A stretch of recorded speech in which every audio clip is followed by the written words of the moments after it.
So I will give a very short description because we have only 1 hour and we want to listen to you more than anything else so that we can learn for our future.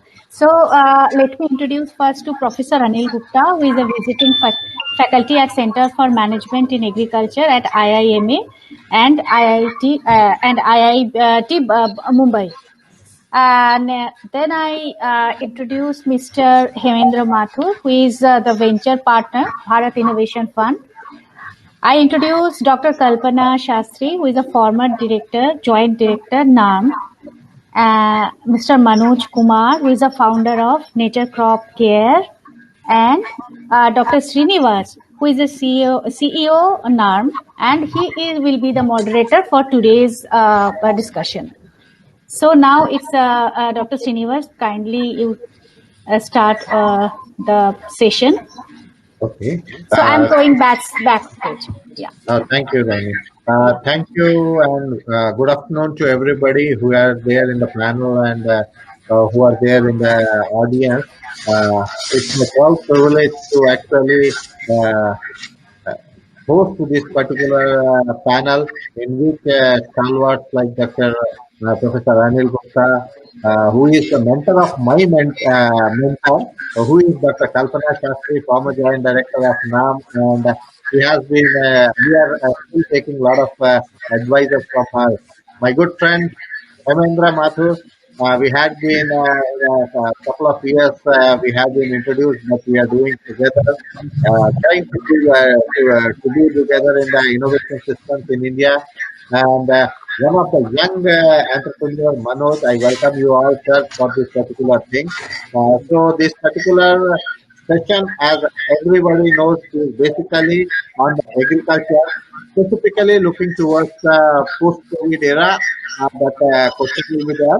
But in a different way, you have to actually understand what exactly the future is. We have to understand a bit past also.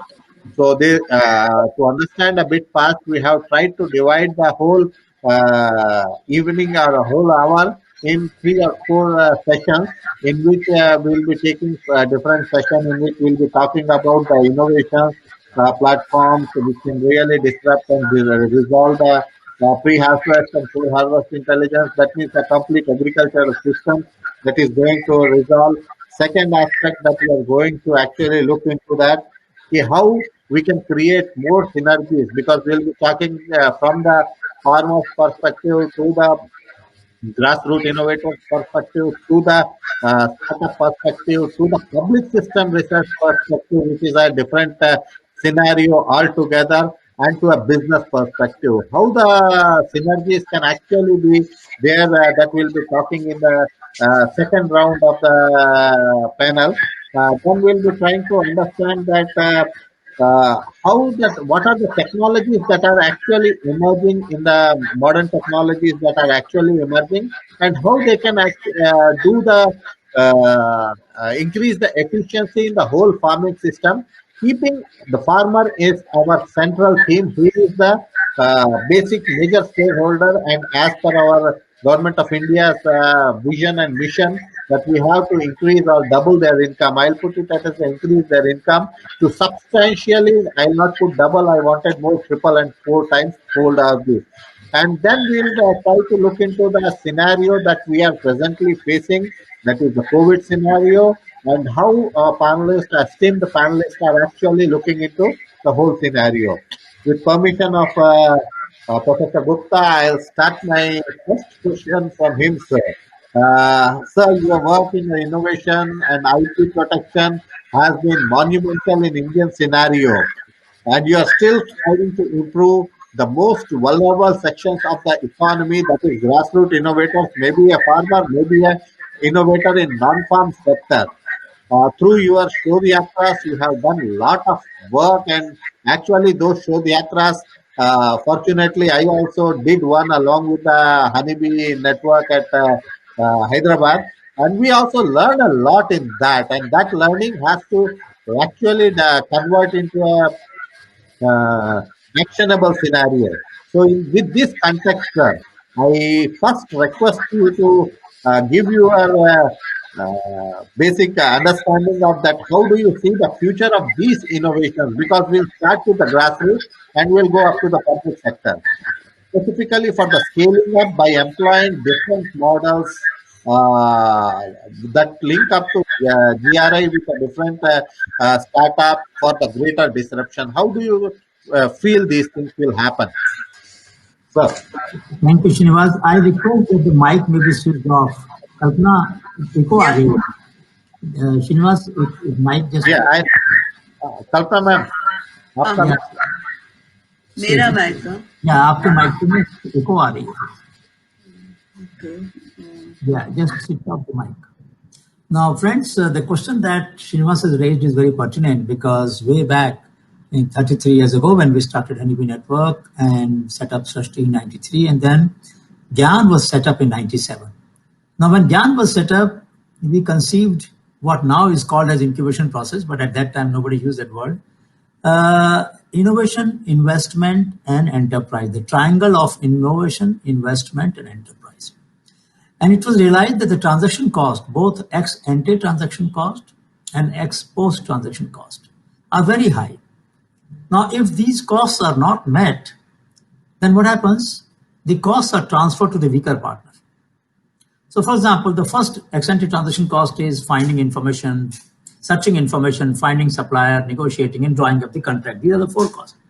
How do you search? Where is the innovator? Who knows? There was no database in the country. Nobody even believed that there were people at the grassroots who could solve problems through their own genius. And those problems which even formal institutions could not solve in many cases. Groundnut digger was not there. It was not developed by any agriculture and engineering department. Or multi-purpose food processing machine, which Dharamveer has developed, wasn't there, where you don't crush the seeds. When you crush amla or you crush jamun or any other fruit, you don't crush the seeds of those fruits. And you can even extract essential oil from the seeds of this. Now, such a pioneering machine at 1.75 lakh or 75,000, depending upon what size you want, weren't there. So whether it is farm machinery, whether it is herbal pesticide, whether it is varieties. For example, when Dada Khobragade developed, he had only 2.5 acre land. He developed a variety HMT of paddy. It diffused to more than 100,000 acres in 6 states of our country. Through word of mouth mainly, because he had no connection, no means to diffuse. So when you look at the public goods that innovators have created, the impact has been much larger. When it comes to private good, that is market-based diffusion, the impact has been lesser because they couldn't reach, let us say, 10,000, 20,000. So there's one lesson that emerges from this is that whenever innovations were made public good, were diffused at DIY, do-it-yourself, were shared openly, the diffusion was much larger because that is the way agricultural revolution took place in this country. That's the way green revolution took place. There, all the resources were open. Now, coming to the connection between innovator and entrepreneur. You see, most innovators don't make good entrepreneurs. Innovators can't make two things alike, and an entrepreneur has to make batch by batch consistent production. Innovators are incorrigible improvisers. So how do you connect them? So of course, database helps, and it brings connection between the innovator along with the entrepreneur, and sometimes investors. Very rarely, but sometimes investors also approach them. Not too often, because most of the time innovators' work is a work in progress, a proof of concept kind of thing, sometimes prototypes, but very seldom it is a finished product. Now, for finished product, you need designers when it is mechanical or electronic technology, and you need R&D institutions for making it, improving the shelf life, for increasing its effectiveness, for providing right kind of emulsifier, to validate it and value add it. So these had signed MOU with ICMR, CSIR, and ICMR and CSIR during the stay during the 18 years stay with the NIF, which I had founded in 2000.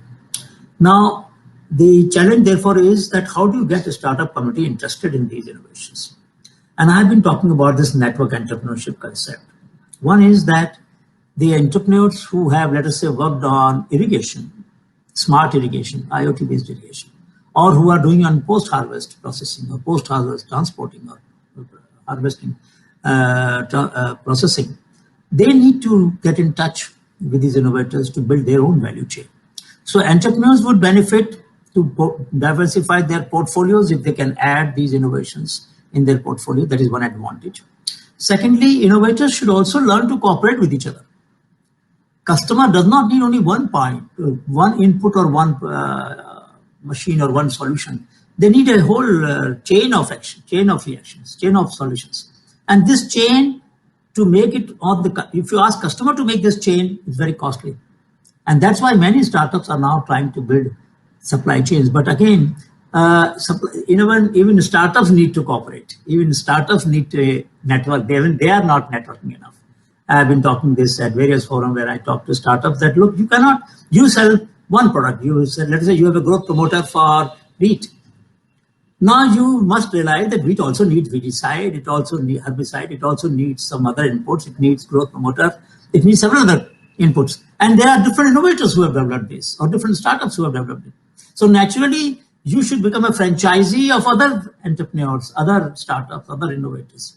And that's how we can, all of us grow together, but we are not reaching there. So second challenge that I would suggest that our panel might discuss is how do we create network entrepreneurship? Network entrepreneurship has 3 or 4 dimensions that I would like to quickly mention. One is, how do you create networks by which the customer who wants a bigger scale solution can get it met by a network of entrepreneurs rather than a single entrepreneur. Single entrepreneur may not be able to meet that need. And I'll give you more examples of that later. The second is, how do we become franchisee of each other? Third is, how do we cooperate sometimes and compete at other time? It's not necessary that we have to compete all the time. That is the third point. And fourth is, how do we ensure that for the customer's sake, we try to converge our supply chains? So let's say one startup is building supply chain to deliver their growth promoter to the 50 districts. Another one is doing the same thing in the same 50 districts. This is not viable. It's not going to last. One of them is going to go under after some time. Investors will have to withdraw because they must. In fact, investors should also push for convergence of supply chain. Even if they are not funding all the startups which are converged, they should bring them together and help them to converge their supply chain. To give you an example, people don't write letters anymore. So post office has a huge underutilized capacity. Chota Kool of the Godrej were delivered through post office supply chain. Post office is willing to do search for you. They are willing to do survey for you. They are willing to distribute your products around the country. They are present. There are 200,000 post offices in 650,000 villages. For every 3 villages, there's one post office. Now, can there be a better supply chain and more affordable and accessible and frugal supply chain than post offices? How many people are using post offices? Why not? Try it. And it will work. I have seen that. We did in Gujarat an experiment on reaching our 5 posters on innovation in 18,000 villages in 5 rupees per cost. In 5 rupees, Postal Department at that time pasted our 3 posters at 3 different places, cooperative, school, and dairy in every village. They could do that for us. So even including the cost of transportation, mailing, posting, everything was done by the post office. So we need to discover this underutilized potential of supply chains which are very frugal. Lastly, we should also recognize that farmers have to be partners and not just recipient or just provider of knowledge. We should make them partner in this enterprise. We should give them equity. We should give them stakes. Some of the startups can do marketing for them, let them do the production. The marketing can be taken care by the startups because they need to diversify, as I said, offerings to the customer. So customer will be happy, they will be happy. And of course, the innovator will be happy because somebody is taking care of the biggest hassle that he has. After sales service, one of the major problems grassroots innovators, most of them can't afford to build a team of engineers to serve the customer, and they themselves will go. Dharm will go himself to Maharashtra or wherever there is a problem. That is very costly. One trip by air takes away all the margin that he had in that food processing machine. So we should recognize that we need to create meta companies. We should have startups which will do servicing of the innovative devices developed by the innovator. That's another area. So let me conclude by saying that there is a huge potential, but there's a caution here. We should not always think of scaling every solution. There are solutions which are niche specific. And if the problem is niche specific, the diffusion will also be niche specific. We should not make scale the enemy of sustainability. Imagine you go to a garden and there's only one flower. How long will you stay in that garden? You need diversity. You need diversity of ideas, diversity of solutions. diversity of fit between the innovation and the user. So I would suggest that yes, scale is important where problems are large scale, but problems are location specific. We should not hesitate in incentivizing distributed diffusion of these solutions in those niches. Thank you. Unmute. Thank you. Actually, it's a really scintillating start. And when you talk about the networking of the startups, whereas the networking of the giving the stakes to the farmers, all these things are good. In this, I'll just go to Hemendra. Hemendra, the question poses here when Dr. Anil Gupta has given a very big picture of the small things. That is what I say, micro level issues to bring it at a macro level. And you, as a looking into the Bharat Innovation Funds, not only that, but you are a very, very strong ecosystem player in the Startup India system. Since 2016, you have seen a lot of investments also coming into the agriculture system. How should the whole ecosystem, including the incubators of the BIRAC, that is Bionest and other incubators, should actually look into this problem and try to matchmake, or what Professor Anil Gupta, I call it a matchmake, and Professor Anil Gupta's word network, we can take it, of the startups who can really bring the benefits to the farmer at the end of the day. How do you look into the whole scenario, sir? And how it is going to be sustainable for a longer term? That's up to yours. Sure. No, thank you, Dr. Srinivas.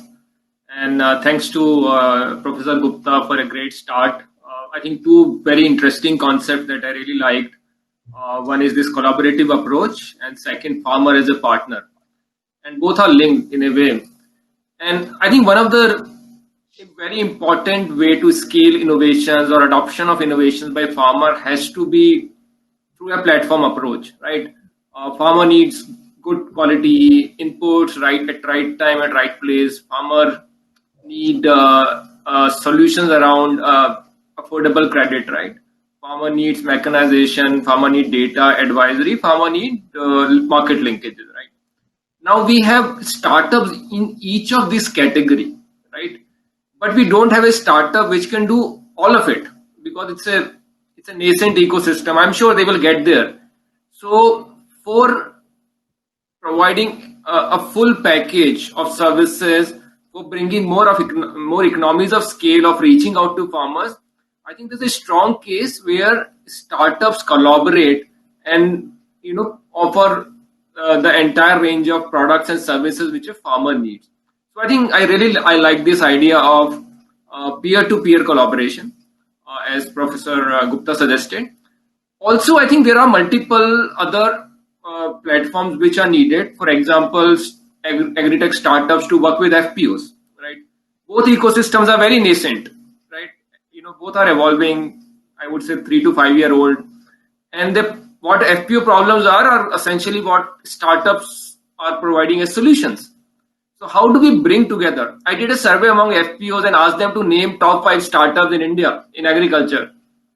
Very few can even name them. So I think there's a huge disconnect. So how do we bring them together? Now, a lot of food processing happens in India in MSMEs segment.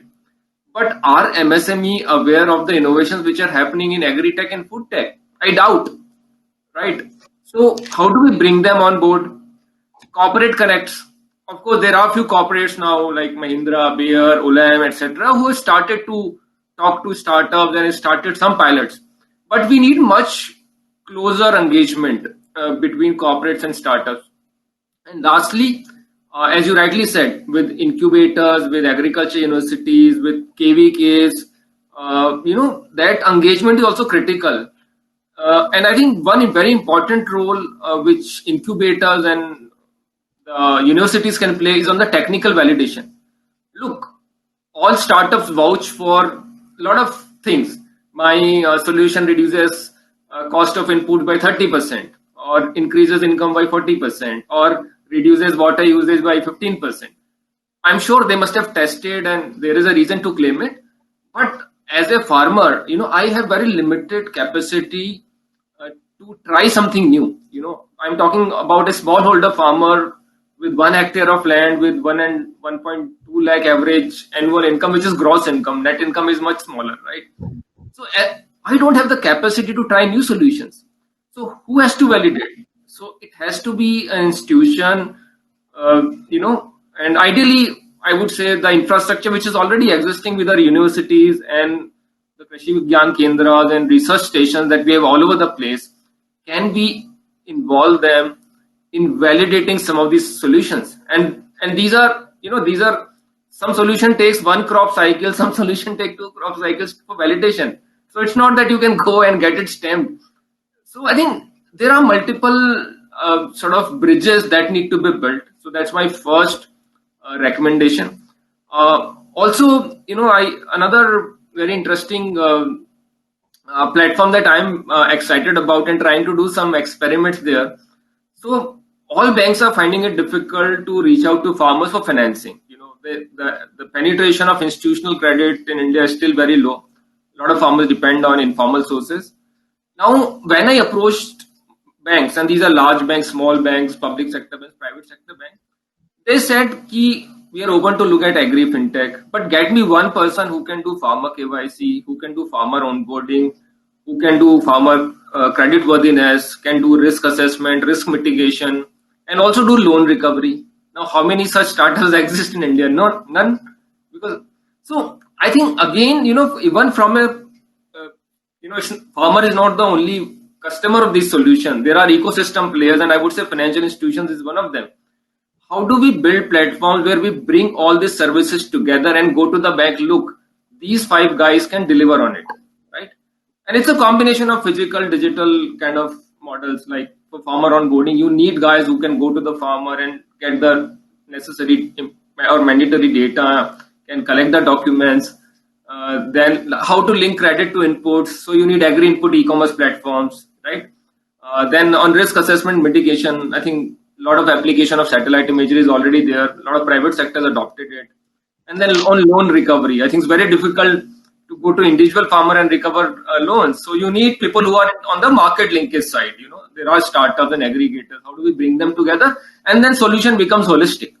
So I think that to me is, one of the key learnings of my 3 to 5 years in the ecosystem, that for scale as far as agri-tech or agri-innovations are concerned, it has to be very, very strong collaborative ecosystem for them to go to the next stage. So I'll stop here and lead over to you. Okay.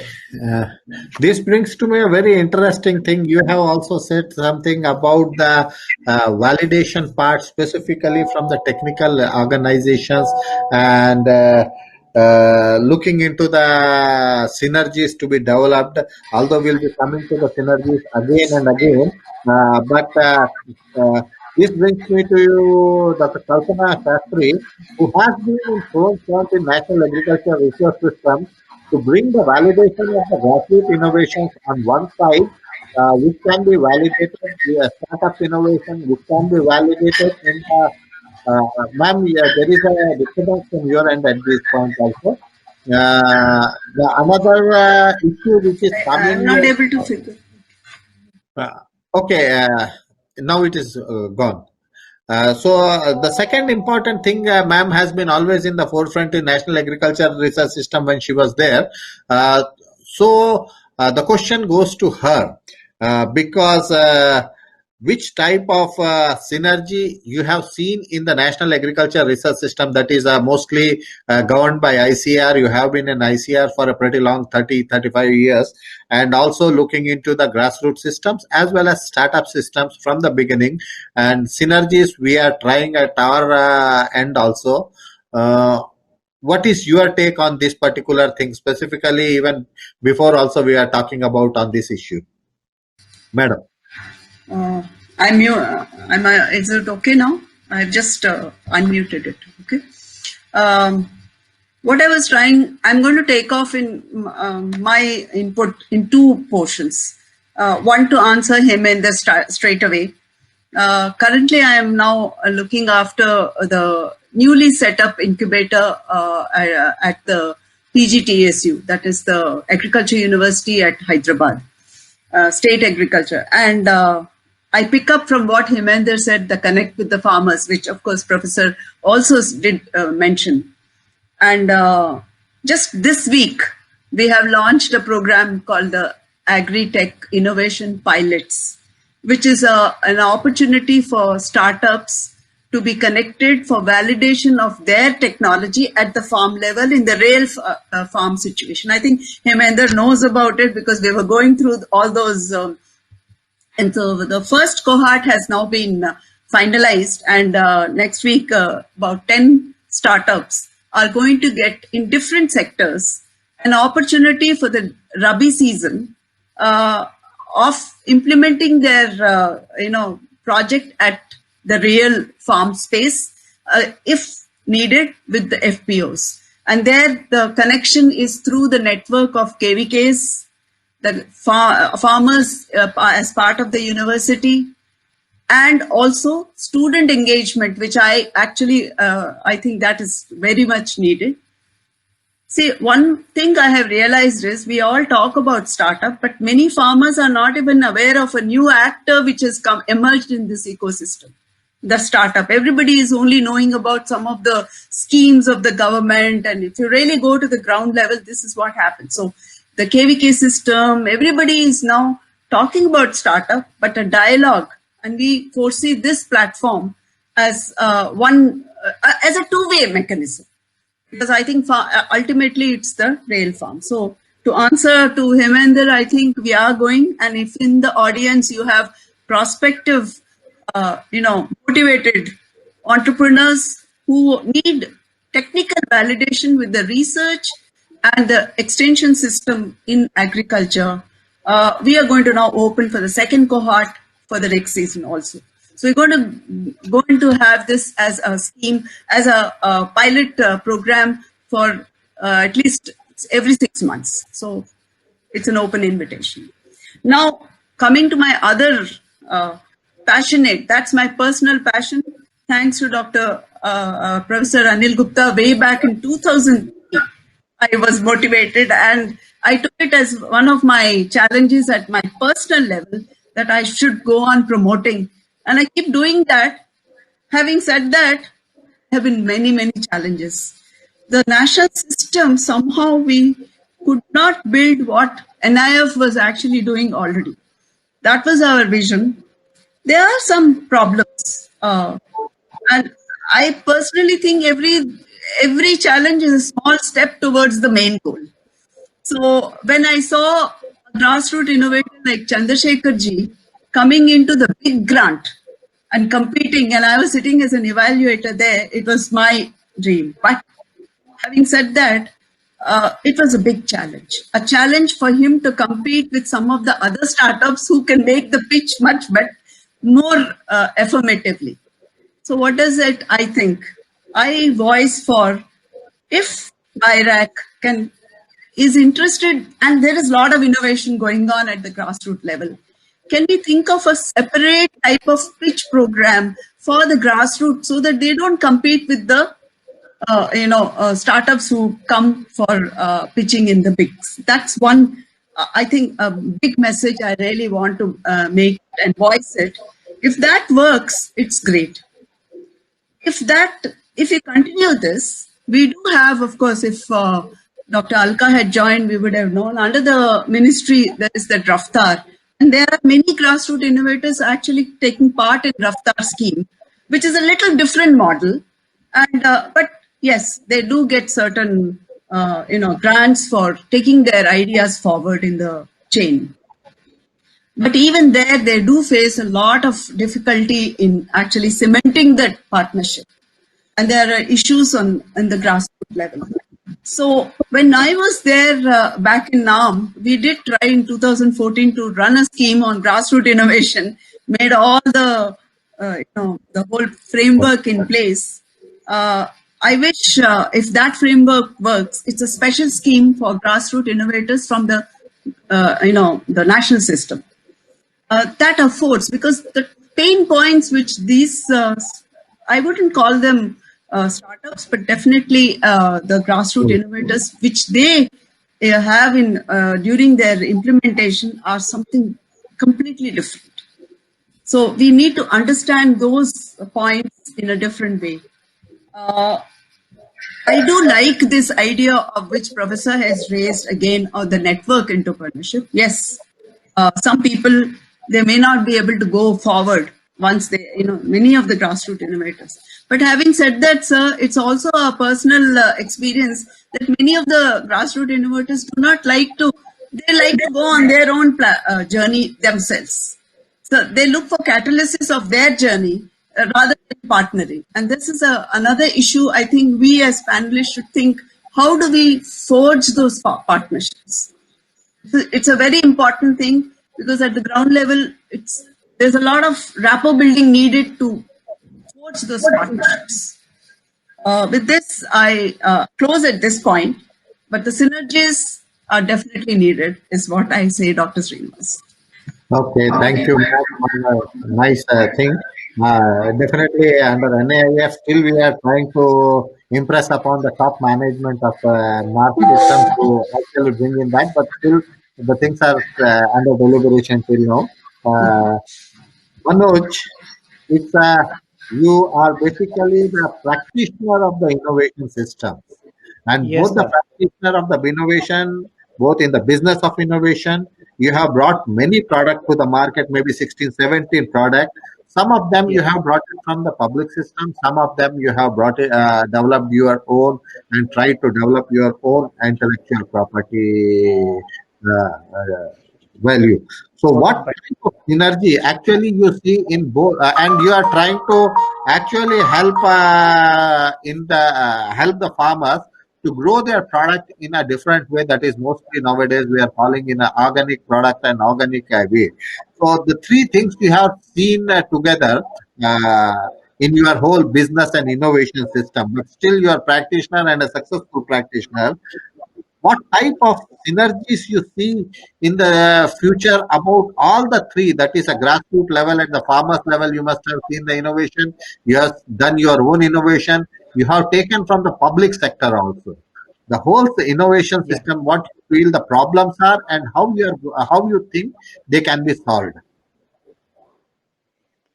Yes, sir. And I'm really happy to be a part of this esteemed panel. And having been taking the advantage of the government funding that I have got from BIRAC and also from the ICR systems, where I had worked as a research associate. Since then, I have been seeing the startups, like how they have been working. Means not the startups. Basically, we were in the technology transfer section, so I have seen how they have been working.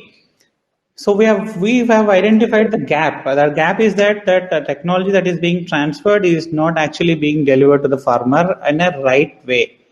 So that is where I have understood that we have some space that we can actually get into this ecosystem, agriculture ecosystem, and start as an entrepreneur. And as the synergies we have been seeing that. I have worked with ICR system. We have worked at IHR, and we have connected with NAM and also with IKP and also KTech Karnataka and Pusa Krishi Incubator. So with all this, we have got lot of means the innovations that we have done. We could validate it through these collaborations, and also we could get successful. Funding means the grant means how to write the proposal, and we could get exposed to all these kind of systems, like how we actually means what are all the systems that are available to help us to develop the innovation, means to develop a prototype, and from the prototype bringing the final product, scaling it up, and then getting into the market. These are all the stages we have crossed through. And in all the stages, we have got a lot of support from all these public sector institutions.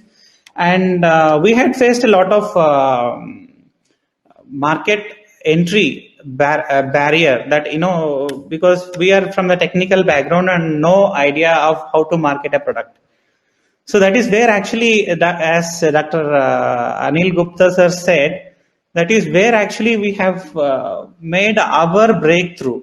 That is at IHR and in the ICR's incubation system, and with the support of BIRAC, where we have connection with many startups.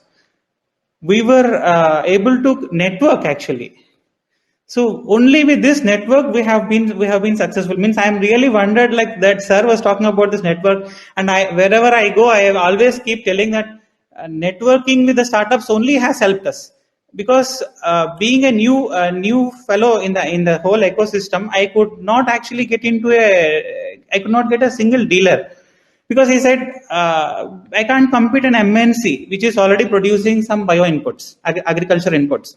So I have to make my own network. So then we have understood it is very difficult to penetrate the market. So we have connected the startups across, means at least we have connected to around 25 startups, out of which there are artificial intelligence, there are people who are working on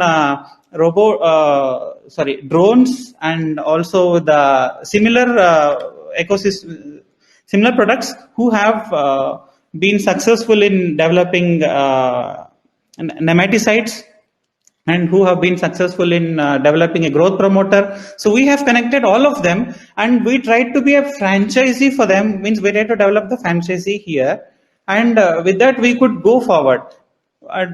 With no cost, we could share our resources at a way, means like the manpower and the marketing supply chains we could share, where actually the cost is cut down. And currently we are working with SBI Yono through University of Horticulture Sciences. They have actually connected all our products which we have developed, and also which we have been scaling up by taking from the public institutions.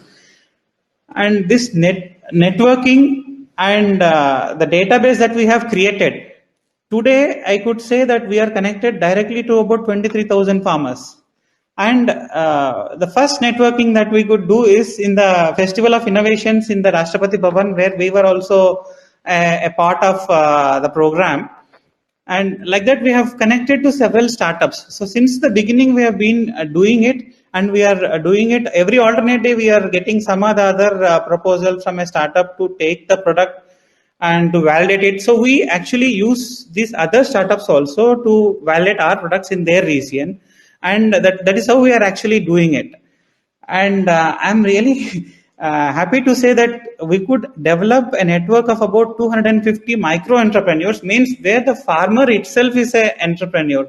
Entrepreneur in the sense like they actually being a distribution point for us, because we could not get into the distribution network very easily in the beginning. But currently we have MOU with the IFCO and Stains, where our products are being marketed through their network. But still we are doing this networking part with the other startups from different regions and different segments, because as Anil Gupta sir said, farmer doesn't need just one product. So that is where we have been trying to pull on the synergies and always exploring the possibilities to meet the farmers. Last year, I could say that we have completed 220 extension programs we have done, reaching out to farmers with ICR and universities of agriculture and horticulture, and FPOs and NGOs. So this actually brings to a very good story if we talk about starting from understanding of the networking, as well as bringing the startups to the startup and farmer connect, or a grassroots connect. That is an important thing. And in fact, now Hemendra is also started, I think, thinking about this particular way of doing it, which he has understood from the practitioner of the innovation, that is Manoj, with Madam's public sector understanding of how we are trying to do it through the PJTSAU.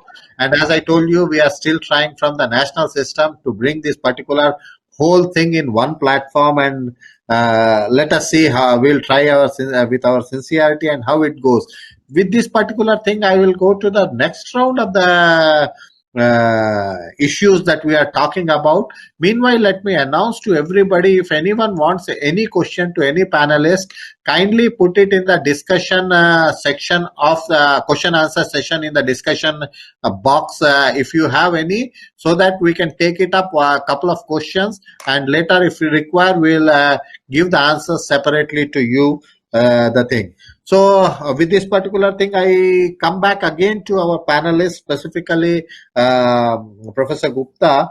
Sir, at ground level, farmer is actually the sole person who is doing a lot of things. He is producing, he is marketing, he is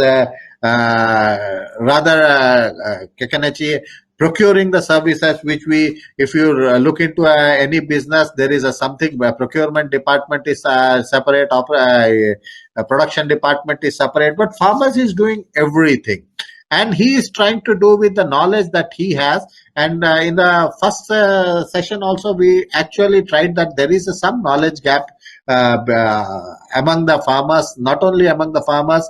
Hemendra has talked about the MSME, that there is some knowledge gap among these things also. In this scenario, cutting edge technologies, when we talk about, we can talk about the CRISPR technologies, we can talk about the IoTs, we can talk about other technologies, specifically big data analysis, how these can actually help the grassroots person, farmer, as well as other innovators, which who wants to really have a good life, good and healthy life. I don't say he wanted to become an very big industrialist, but wanted to have a good and safe and better life in his lifetime. How do you think that these are important to him?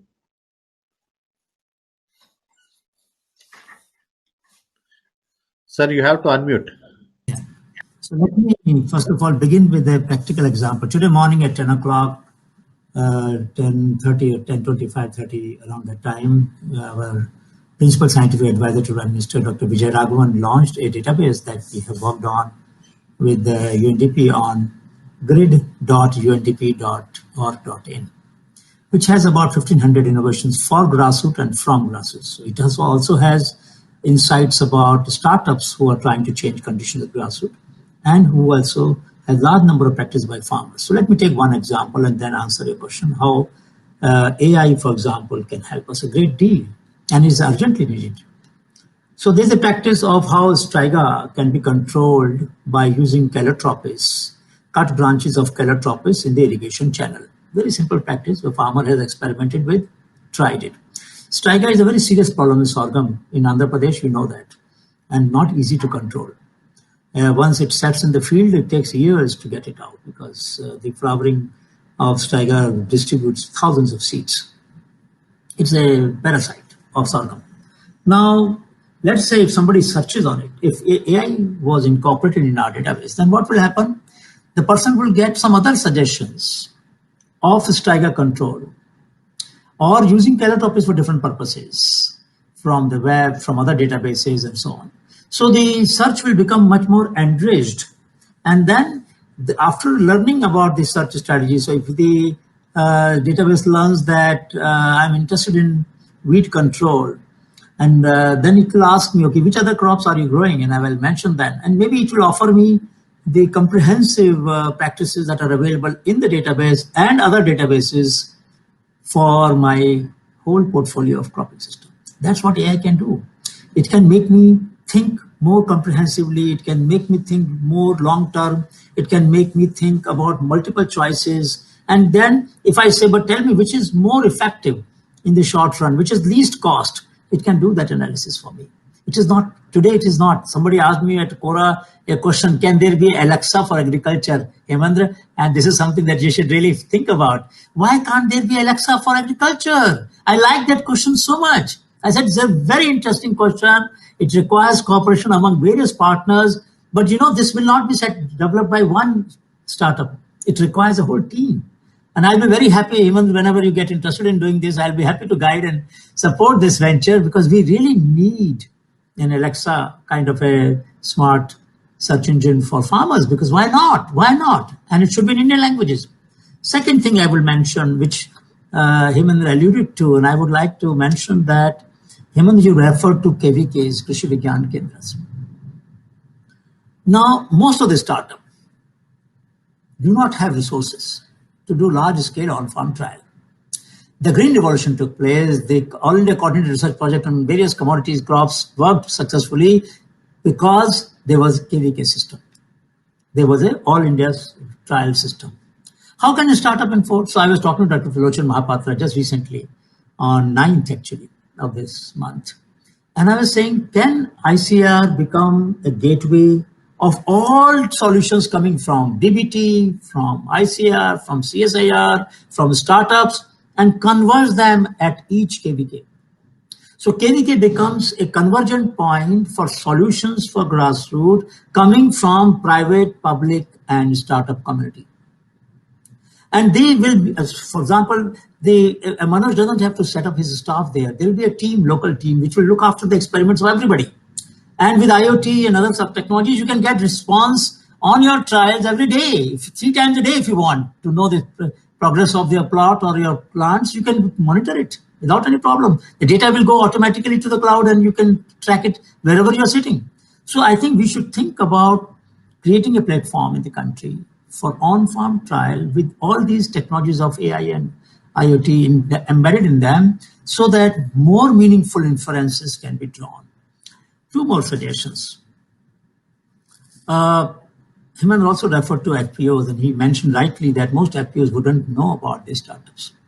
But it is equally, blame can also pass on to startups that they are not approaching the FPO, but that doesn't solve our problem. Our problem will be solved if the database of FPOs is used with AI tool to help them to look for this or that. We push knowledge to them that look, so-and-so has developed this solution. There's a FPO of pomegranate farmers in North Gujarat, Jina Bhai, who got Padma Shri, one of the innovators whom we had recognized many years ago. Now, they may need a lot of solutions for pomegranate, both for marketing, for export, for processing, for using the skin of pomegranate, for example, for dyes and colors. They don't know. They just waste it. The food processing industry doesn't know what to do with the skin of pomegranate. It's a very good dyeing agent. You can make useful dark red color out of it. Now, that will be something that textile industry would know. How will Jina Bhai get in touch with textile industry? That's the linkage which is missing today. And I think, Hemant, people like you, young and energetic colleagues like you, have to create meta enterprises, meta platforms, which will make value chain for complete biomass of any commodity. For example, you know that silica content of rice straw is very high. Once, during Narasimha Rao's time, I was a member of a committee on drought and watershed chaired by Dr. Hemant Rao, very famous economist of Andhra Pradesh, of our country, for the matter of the world. And at that time, one idea came that if you look at the silt of the pond from paddy areas and use it for ceramic, which is the material of future, what do ceramics need? Silica. Where is silica coming from? Paddy straw. Now, this connection has to be built. This is an opportunity. How did we come to know? Because one Spartak tile company in Andhra Pradesh had taken the pond on lease for desilting them. That gave this idea. That, oh my God, tile industry is taking pond on lease. Farmer is benefited because pond is desilted every year. Tile industry is benefited because they are getting high silica content soil, clay, for making good quality tiles. India could be a global leader in ceramic industry. Ceramic is a material of future. The tile which made Chawla die, unfortunately, in the space mission was because one tile, these tiles are of space, of ceramic. The tiles of space rocket are of ceramic. When the rocket enters the earth, that temperature of 3000 degrees can only be tolerated by ceramic, no other material. So please understand that agriculture cannot remain in the purview of agriculture. We have to bring other industrial disciplines very closely tied with agriculture. I have shown the connection of textile industry. I have shown the connection of ceramic industry. I can show you the connection of the herbal pesticide industry and so many other industries which have to get in touch. So this notion of thinking of agriculture as purely commodity supplier, I think farmer is doomed. The farmer will never become rich as we would like him or her to be. Last example, take the case of flaxseed. Hemendra, flaxseed was sold, and Manoj, you would know, and Kalpana, you would know, flaxseed was fed to the horses. It used to sell for 100 rupees a quintal. Today it sells 100 rupees for 100 gram. Same seed. What difference has been made? Characterization that it is a good source of 3 omega fatty acid. That's all. That means characterization of the less known crops, less known foods, and using the soil map, soil and mineral map, laying on that crop map, laying on that functional food industry. A great revolution is waiting to happen in this country and globally of functional food industry. So I can go on with many examples, but I'll have to stop here. Time is limited. I would only say that we should think of not only a startup that exists, but a startup that need to exist. We should proactively throw challenges. If SpaceX can throw challenge and get Elon Musk to make a space shuttle, why can't we throw challenges? Gandhiji had given a challenge in 1929, 24th July, for 7,700 pounds, at that time 1 lakh, today it will be 10 crore, for redesigning a spinning wheel. It is given on our website, techpedia.in, gyti.techpedia.in. Now, why can't we throw challenges? How many challenges have I seen so far in the agriculture sector? Or for that matter, from Bharat Innovation Fund. Let me put it very clearly. Fund is not just to respond to the need that have been identified and articulated. There are a lot of needs which have not even been identified. Forget about articulation. Who will cater to those needs? And futuristic, future belongs to you. Hemant, you have to think far into future and think of industry which is waiting to be developed. Thank you. Good luck. I put out a burden on your shoulder. Dr. Srinivas, you have to unmute. Dr. Srinivas, unmute, please. Thanks, Professor Gupta, that you have talked about a lot of challenges, and a couple of these challenges, I think Dr. Kalpana Shastri was also coming when she was talking about the cutting edge technology, specifically about the CRISPR and all. Ma'am, in 2 minutes, can you make it so that we can go to Hemant for the final word on this, because Professor Anil Gupta has thrown a challenge on Hemendra, and probably me and Manoj also. Ma'am, unmute here. Give a challenge to you people also. If you really look at the startup scenario in India in agricultures, and I've been there since I remember the big 2, big 3 also. Okay, I have yet to find an Indian startup which is actually based on some. When I mean cutting edge technology, I mean using nanobiotech or biotech. I'm not saying run-of-the-mill solutions for pesticide and those microbial solutions. No, but do we have any CRISPR-based technology startups? Not much. There has to be some reason for this, and I think research in cutting edge has always been in the purview of public sector. So, which means a rethinking again, Dr. Srinivas, for you, that can we open space for young entrepreneurs to enter biotech labs? Actually, that's what led us to that AIP, Hemendra, which I was talking. This is exactly that we have the research and infrastructure in our institutions, and through this AIP, we want to throw it open to particular startups and make the match. But can we extend it to cutting edge technology? So that, this year's Nobel Prize winner for the CRISPR in biochemistry, 2 women, both of them have now a spin-off and a startup. And when we were doing a landscape study of CRISPR technologies in agriculture, we find a new phenomenon coming at the global level, that is emergence of startups in this area. And can we replicate this in India is my challenge through the, BIRAC funded incubators. You need to really have. Having said that, capabilities for incubators in licensing, cross-licensing, IP issues, which are multiple in this area, need to be sounded. Otherwise, I don't think Hemendra will put his money in. Before 2 minutes you said.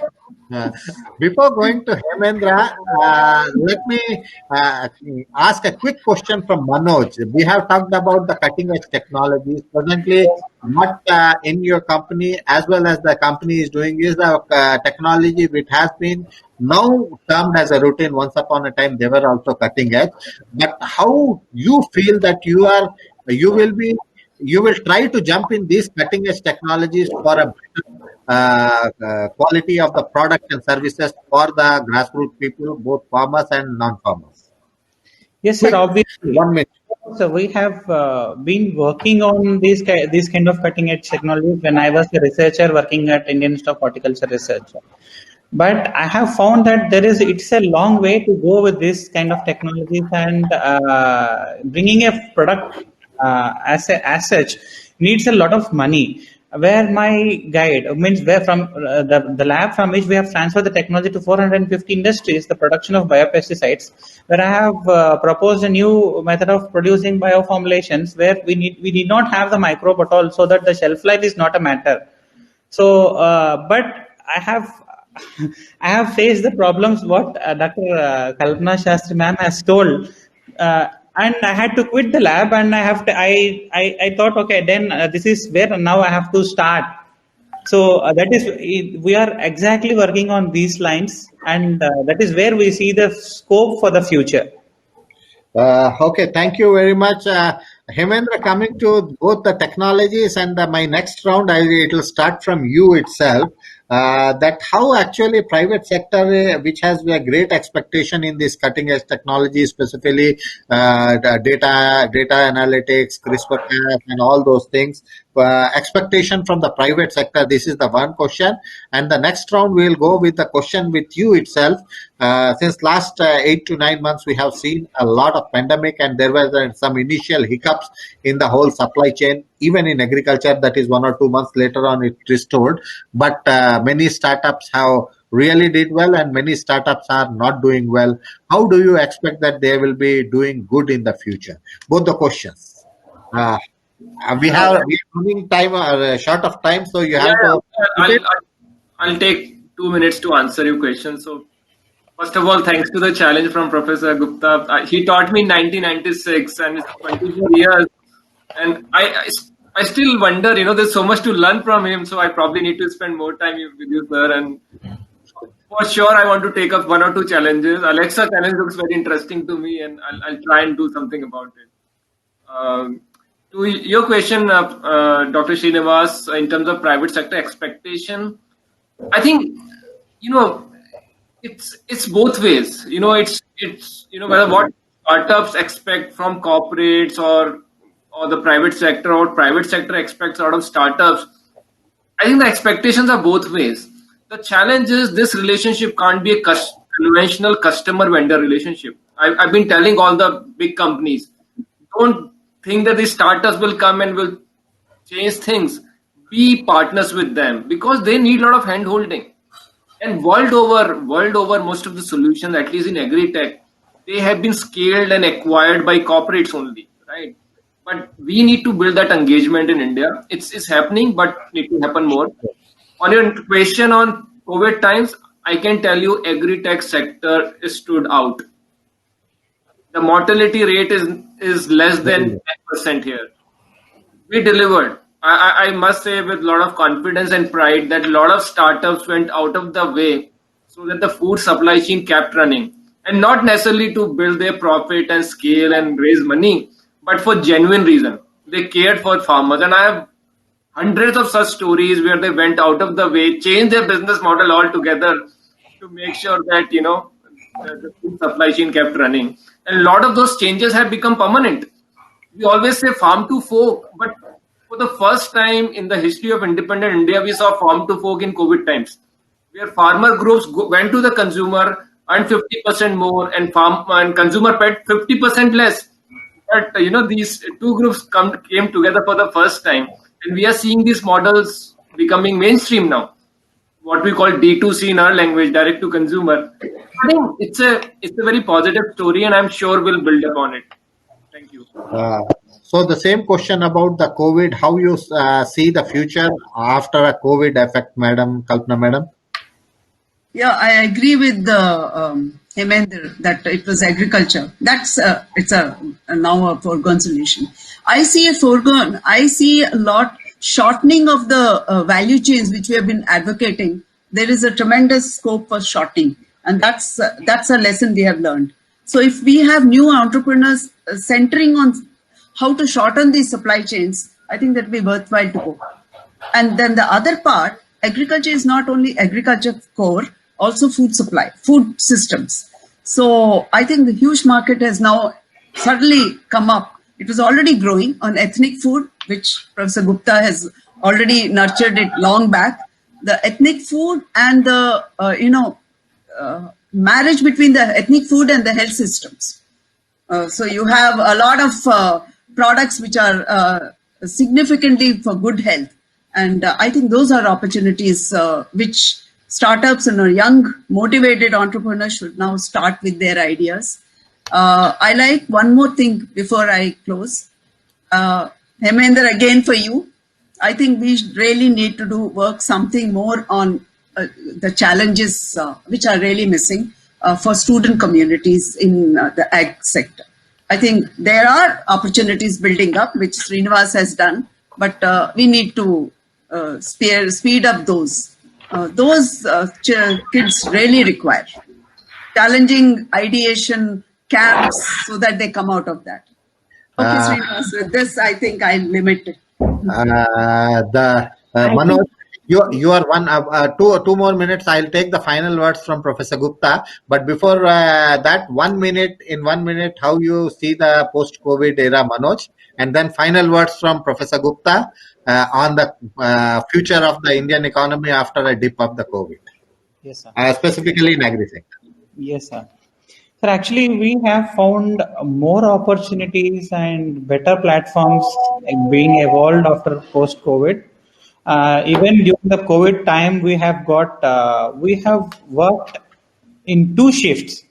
Then earlier we were working in 1 shift. We have worked in 2 shifts. The interactions with the farmers have increased, and the digital platforms being used by the farmers has also increased. And definitely we see it as a positive side of this COVID, where the farmers are also using the digital platforms to understand, and we have got more of online inquiries. Earlier I was not with the online, but we have got several online inquiries, and we had continuous supply during this. Okay. So I always feel it is a positive sign. Sir, Professor Gupta, your words, and that will be the yeah. I would say that challenge of sustainability is very serious. The Punjab farmers are agitating today. They are trying to rush to Delhi because wheat rice rotation is completely non-sustainable, and it doesn't make any sense. And the farmers have to be educated and have to be persuaded, and the false subsidies in electricity in other areas have to be withdrawn.